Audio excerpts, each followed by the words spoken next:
Good morning বন্ধুরা, welcome back to my channel. আমি তিন্নি তোমাদের সঙ্গে আরেকটা নতুন ব্লগ শেয়ার করতে চলে এসেছি। আশা করি তোমরা আজকের যেখান থেকে আমার ভিডিওটা দেখছো তোমরা সবাই খুব ভালো আছো আর খুব সুস্থ আছো। আর আজ সকাল থেকে ব্লগটা শুরু করলাম, আশা করব ব্লগটা তোমাদের খুব ভালো লাগবে। আর সকালবেলা ভীষণই বাজে ওয়েদার হয়ে রয়েছে, আকাশ পুরো মেঘলা আর তার সঙ্গে একটা ঝোড়ো ঝোড়ো হাওয়া।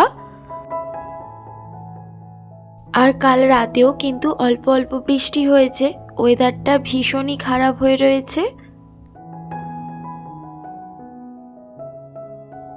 আর আজ খুব তাড়াতাড়ি রান্নাবান্না করছি, অন্য কোনো কাজে এখনো হাত লাগাইনি।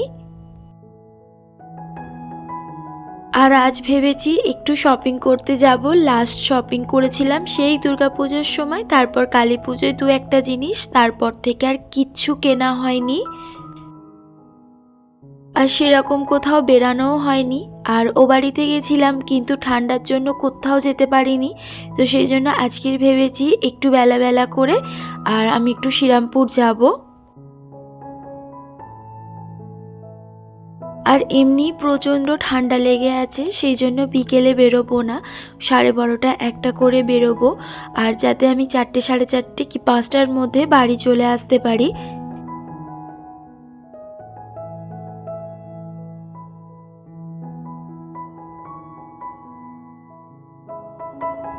আর অনেক দিন ধরে শুক্তো খেতে ইচ্ছা করছিল, করা হচ্ছিল না, সেই কারণে আজকের একটু শুক্তো করেছি।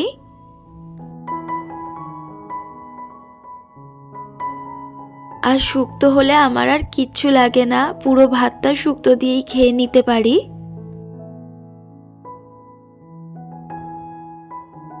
আর শুক্তোতে একটু মিষ্টি আর দুধ না হলে আবার শুক্তোটা টেস্ট লাগে না, সেই জন্য আমি যখনই শুক্তো করি তখন একটু দুধ আর অল্প একটু মিষ্টি দিই।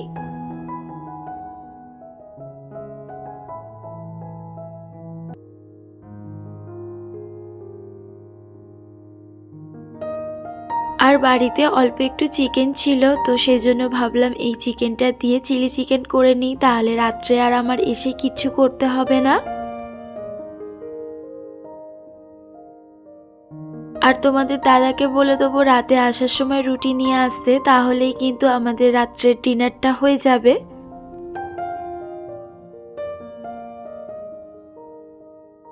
আর তোমাদের দাদা সকালবেলাই বলেছে যে রান্না করতে হবে না, তুমি বরং বেরিয়ে যাও, নয় ভাতে ভাত করে দাও, আমি খেয়ে অফিস বেরিয়ে যাই, তুমিও একটু খেয়ে আর বেরিয়ে যাও।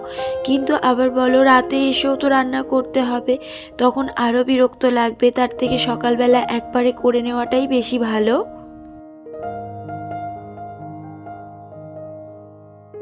আর কোনো জায়গা থেকে ঘুরে এসে আর তখন রান্না করতে একদম ইচ্ছা করে না। আর যদি কেউ রান্না করে রাখে তাহলে আলাদা ব্যাপার, কিন্তু এসে আবার রান্না করাটা ভীষণই চাপের।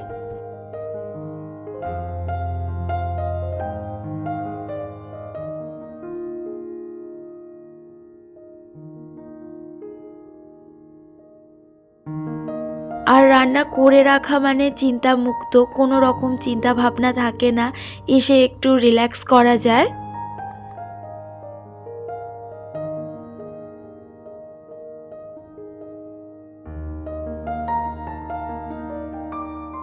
আর যত সময় যাচ্ছে ওয়েদারটা দেখছি আরও খারাপ হয়ে যাচ্ছে, আবার মাঝে মাঝে 2-1 ফোঁটা করে বৃষ্টিও পড়ছে।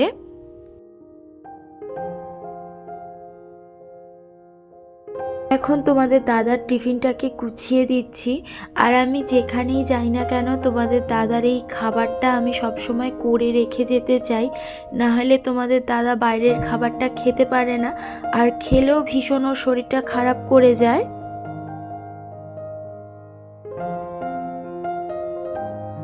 আর এখন ঘরে চলে এসেছি, ঘরে এসে ঘরের টুকিটাকি যা কাজ আছে সেগুলোকে সেরে নিচ্ছি। তবে আজ ফুল ক্লিনিং করব না, ফুল ক্লিনিং করতে গেলে মোটামুটি 8 ঘন্টা দিতেই হয়, আর আজকের 8 ঘন্টা দেওয়ার মতো একদম সময় নেই। আর যেহেতু আমি প্রত্যেক দিনই ডাস্টিং করি, তো সেজন্য ঘরের কোথাওই নোংরা নেই। আমি প্রত্যেক দিনের কাজ প্রত্যেক দিনই করে নিতে বেশি পছন্দ করি। তবে কোথাও একটু বেরোনোর থাকলে সেই দিনটা হয়তো বন্ধ যেতেই পারে, তার জন্য কিন্তু নোংরা সেরকম কিছুই থাকে না।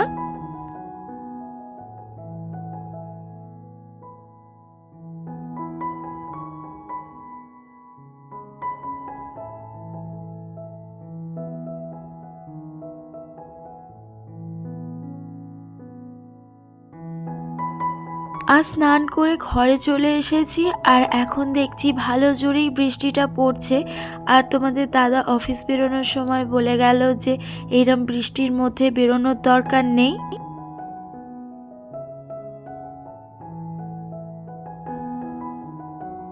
আর যেহেতু আমার ঠান্ডা লেগে যাওয়ার ভীষণ ধাত, আর 1 দিন আগে আমার ভীষণ শরীর খারাপ ছিল, আর সেই কারণেই তোমাদের দাদা অফিস যাওয়ার সময় আমাকে বারে বারে বারণ করলো যে যাওয়ার দরকার নেই। প্রথম কথা, প্রচুর হাওয়া দিচ্ছে আর তার মধ্যে বৃষ্টি হচ্ছে।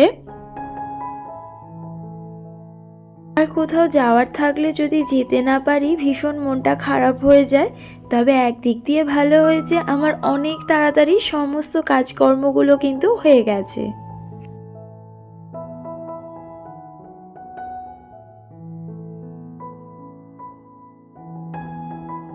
গুড ইভিনিং বন্ধুরা। দুপুরের পর থেকে আর তোমাদের সাথে সেভাবে কথা হয়নি, আর এখন কিন্তু বেশ ভালো ঠান্ডা আছে। আর বিকেলবেলা আমার কাছে যারা বাচ্চারা পড়তে এসেছিল ওরা পড়েও চলে গেছে।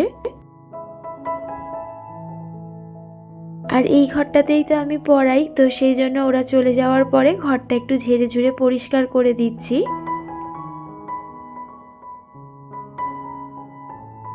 আর তোমাদের দাদা এইমাত্র ফোন করেছিল, ফোন করে আবার বলল যে ওর কয়েকটা বন্ধু আসবে আর একটু চিকেন করতে, আর ও রুটিটা কিনে নিয়ে চলে আসবে।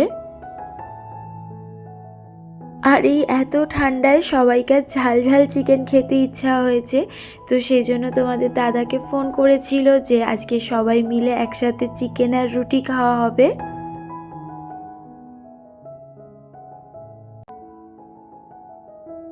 তবে এই শীতের দিনে রাত্রে রান্না করতে আমার ভীষণ বিরক্তই লাগে, একদম ভালো লাগে না, যেহেতু আবার সকালে সমস্ত রান্নাবান্না করে রেখে দিয়েছি। তবে আমার বাড়িতে লোকজন আসলে আমার বেশ ভালোই লাগে, আর তার সঙ্গে নিজে হাতে যদি রান্না করে খাওয়াতে পারি তাহলে তো আরও বেশি ভালো লাগে। তো সেই জন্য এক্ষুনি আবারও রান্নাঘরেই যেতে হবে। তো ভাবলাম যে আগে ঘরের সমস্ত কাজকর্মগুলো করে নিই। আর অনেক দিন ধরে জামা কাপড়গুলো কেচেছি, ঠিকভাবে ভাঁজ করে রাখা হয়নি, সেই জন্য আগেই ভাবলাম ভাঁজটা করে নিই।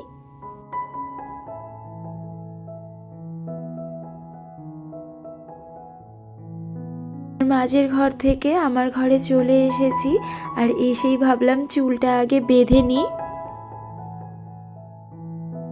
কেননা রাত্রে খাওয়া দাওয়ার পরে আর চুল বাঁধতে ইচ্ছা করে না, তখন মনে হয় ধূপ করে বিছনায় শুয়ে ঘুমিয়ে যাই। আর সেই কারণে এক দিন আমার চুলও বাঁধা হয় না, তো সেই জন্য আজকে তাড়াতাড়ি চুলটাও বেঁধে রাখলাম। আর আমার ভ্লগগুলো যদি তোমাদের ভালো লাগে একটা করে লাইক করো। তোমাদের একটা লাইক আমার পরবর্তী ভ্লগ বানাতে অনেক বেশি মোটিভেট করে। আর রান্নাঘরে চলে এসেছি আর কাজকর্ম শুরু করে দিয়েছি। আর আজ ব্লগটা এখানে শেষ করছি।